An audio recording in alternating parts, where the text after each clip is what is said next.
সম্মানিত প্রিয় দর্শক, আমি বর্তমানে উপস্থিত হয়েছি নুরুল ইসলাম, যিনি বর্তমান দক্ষিণ করিমগঞ্জের কংগ্রেসের একজন সম্ভাব্য প্রার্থী। তো ওনার কাছ থেকে আমরা দু চারটি কথা জানার চেষ্টা করব, উনি কেন রাজনীতিতে আসলেন। তো প্রথমে আপনাকে আমাদের নিউজ চ্যানেলের পক্ষ থেকে স্বাগতম জানাচ্ছি। ধন্যবাদ ধন্যবাদ।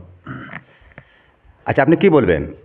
আপনি তো অনেক দিন থেকে দক্ষিণ করিমগঞ্জের বিভিন্ন এলাকায় আপনি পরিদর্শন করছেন, জনগণের কথা নিচ্ছেন, জনগণ কি মত দিচ্ছেন আপনাকে প্রার্থী হিসাবে, এই ব্যাপারে কি বলবেন আপনি?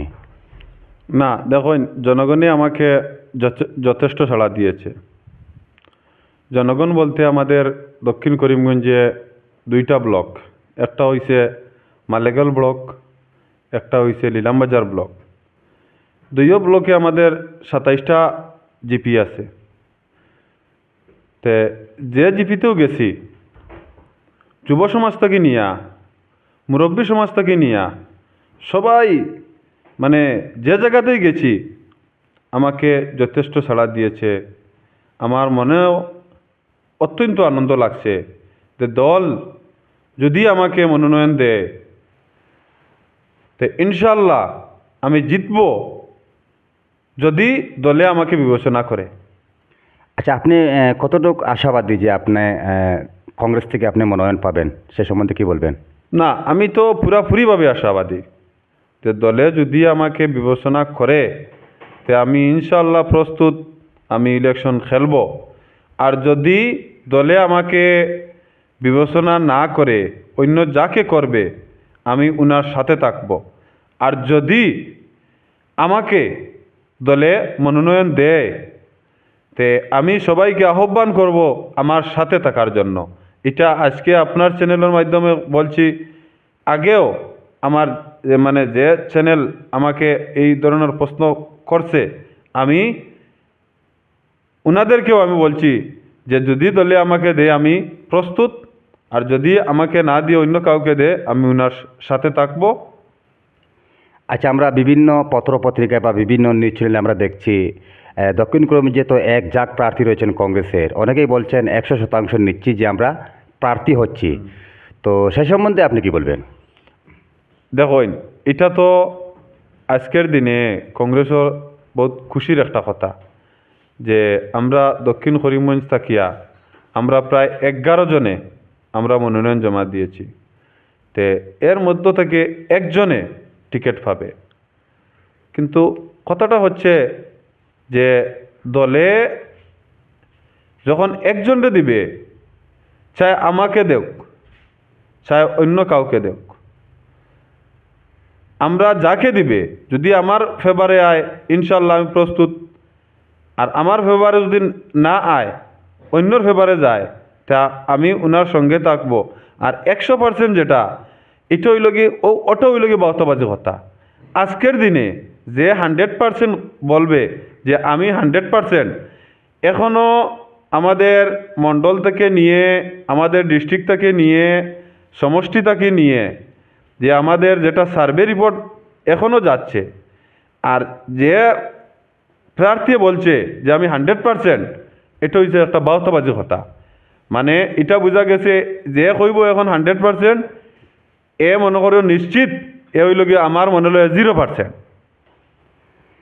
আচ্ছা, যারা বলছেন 100% টিকিট পাচ্ছেন, যদি ওরা টিকিট না পায় তাহলে ওরা কি দল করবে, কি আপনি কি মনে করেন?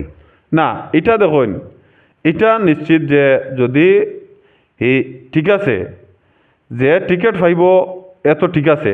আজকে আমি যদি পাই কি অন্য কাউকে যদি দেওয়া হয়, এটা দেখুন আমরা এটা শপথও খাইছি যে আমাদের ব্লক নিলামবাজার ব্লকে আমরা অনেক প্রার্থী আসলাম, যে 11 জনের মাঝে আমরা প্রার্থী 1-2 জন বাদে সবু আসলাম, যে এটা আমরা শপথ খাইছি যে দলে যারে দিব আমরা থানোর লগে আছি। আচ্ছা, আপনি একজন যুবনেতা, দক্ষিণ করিমগঞ্জে আপনি একজন যুব প্রার্থী হিসেবে 32 বছর বয়স আপনার। তো আপনি কতটুকু সাড়া পাচ্ছেন যুবকদের কাছ থেকে দক্ষিণ করিমগঞ্জে, কি এ সম্বন্ধে কি বলবেন? যথেষ্ট সাড়া পাচ্ছি। আপনারা নিউজ চ্যানেলের মানুষ, নিশ্চয়ই আপনারা বুঝতে পারবেন যে সমষ্টি থেকে বিশেষ করে যুব সমাজ এবং মুরব্বী সমাজ, উভয় সমাজে এবং শিক্ষিত সমাজ সমাজের প্রতিজন মানুষে যে আমি অনেক জায়গা আছে এখনও আমি বুঝতে পারছি না, কারণ যে বর্তমানে যেটা সমষ্টি হয়েছে এটা দেখুন, এটা আপনি একবার চিন্তা করবা, কি আপনারাও জনগণেও চিন্তা করবা যে এটা হয়ে গেছে দরিয়া নেন এক 3টা সমষ্টি। যদি আমরা এটা যদি বিবেচনা করি সে দেখা যাইব যে এটা হয়ে গেছে একটা 3টা সমষ্টি। আমি কইছি 2টা তো ঠিক আছে একবারে নর্মালি, আর না হয় 2টো হইতো, কিন্তু 3টে হইলেও 3টে হইলেও কম।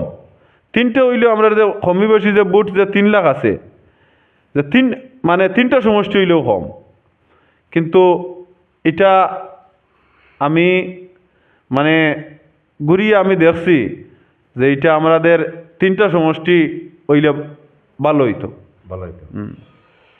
তো আমি আরেকটি কথা আপনাকে জিজ্ঞাসা করছি, আপনি যদি বিধায়ক নির্বাচিত হন দক্ষিণ করিমগঞ্জ থেকে, তাহলে আপনার প্রথম পদক্ষেপটা কী হবে দক্ষিণ করিমগঞ্জের উন্নয়নের ক্ষেত্রে? উন্নয়নের করে দেখুন, এটা অনেক ঝুলন্ত সমস্যা আছে। উন্নয়নের ক্ষেত্রে বিশেষ করে রাস্তাঘাট, পানীয় জল এবং যুব সমাজের যে সমস্যা, যদি নির্বাচিত হই, যদি আল্লাহ করে আর দলে যদি বিবেচনা করে আমাকে যদি টিকিট দেয় আর আমি ইলেকশন খেলাইয়া যদি আমি নির্বাচিত হই, তো এই ধরনের সমস্যারে আমি যথাসাধ্য মানে এই ধরনের চেষ্টা আমি চালিয়ে যাই। এটা আপনার চ্যানেলের মাধ্যমে কইয়ার মানে 100% আমি চেষ্টা রাখবো যে এই ধরনের সমস্যাগুলারে মোকাবিলা দিয়া কিভাবে মানে এই সমস্যাগুলো সমাধান করা যায়। তো সম্মানিত প্রিয় দর্শক, আপনারা শুনেছেন দক্ষিণ করিমগঞ্জের কংগ্রেসের যিনি সম্ভাব্য প্রার্থী রয়েছেন, একদম যুবক, 32 বছর বয়সে উনি যে বর্তমানে দক্ষিণ করিমগঞ্জের প্রার্থী হিসাবে দাবি করছেন, দল উনাকে কতটুকু সম্মান দেবে বা দল উনাকে কতটুকু সাপোর্ট করবে সেটা সময় বলবে। তবে ওনার কাছ থেকে আমি আরও 2-1টি কথা আমি জানার চেষ্টা করব। তো বর্তমানে কংগ্রেসের হাওয়া কতটুকু রয়েছে সমস্ত আসামে, গৌরব গগৈর নেতৃত্বে কি আসামে কংগ্রেস সরকার আসতে পারবে, সেই সম্বন্ধে আমরা ওনার কাছ থেকে জানার চেষ্টা করব। আচ্ছা, কী বলবেন আপনি, গৌরব গগৈ যে বর্তমানে নেতৃত্ব দিচ্ছেন আসামে, তো কি ওনার নেতৃত্বে কি আসামে সরকার আসতে পারবে, সে সম্বন্ধে কী বলবেন? এটা দেখুন একদম নিশ্চিত যে গৌরব গগৈর নেতৃত্বে এইবার আসামে কংগ্রেস সরকার। কারণ বিশেষ করে আপনারা একবার চিন্তা করবা যে বর্তমান অবস্থায় আসামের যে মানে যে জুলিয়া আছে, যে আসাম, যে আজ থেকে 10 বছর আগে যে আসাম একটা শান্তির আসাম ছিল, সেই আসাম থাকছে না। বর্তমানে আসামের যদি আর্থিক অবস্থা যদি দেখা যায়, তে বর্তমানেও আপনারা চিন্তা মানে দেখছেন পত্রপত্রিকার মাধ্যমে যে 1,80,000 কোটি আসাম ঋণী। আজকের দিনে ঠিকাদার প্রথম নম্বর হয়েছে যত ধরনের সরকারি মানে কর্মচারী ফরে যেবা যারা মনে করো সরকারের যে খাত যেগুলা যে কন্ট্যাক্ট যেগুলা যেবা যারা লইছে, এরার অবস্থা হাহাকার। বিগত দিনে দেখা গেছে অনেক লোক যে পানীয় জলের খাতগুলা লইছিল, যে জল জীবনের যে খাতগুলা লইছে, এটা থেকে দেখা গেছে অনেক ঠিকাদার হার্ট অ্যাটাক হইয়া মারা গেছে, মানে টেনশনে মারা গেছে। তো দেখা গেছে আসামের বর্তমানে যে যায় যে ঝুলন্ত যে অবস্থায় যে আসাম আছে, মানে আমরা চাই যে এই ধরনের যদি এইরকম যদি আসাম থাকে, তে মানুষ মানে যে ধরনের কষ্টই আছে, তে এটা থেকে আমরা চাই আর যে এইবার যে আসামে যদি কংগ্রেস সরকার আয়, তে একটা শান্তির আসাম হইব। ধন্যবাদ, আপনি অনেকক্ষণ থেকে আপনি কথা বলেছেন। তো অসংখ্য ধন্যবাদ আমরা এই চ্যানেলের পক্ষ থেকে দিচ্ছি নুরুল হককে। ধন্যবাদ, জয় হিন্দ।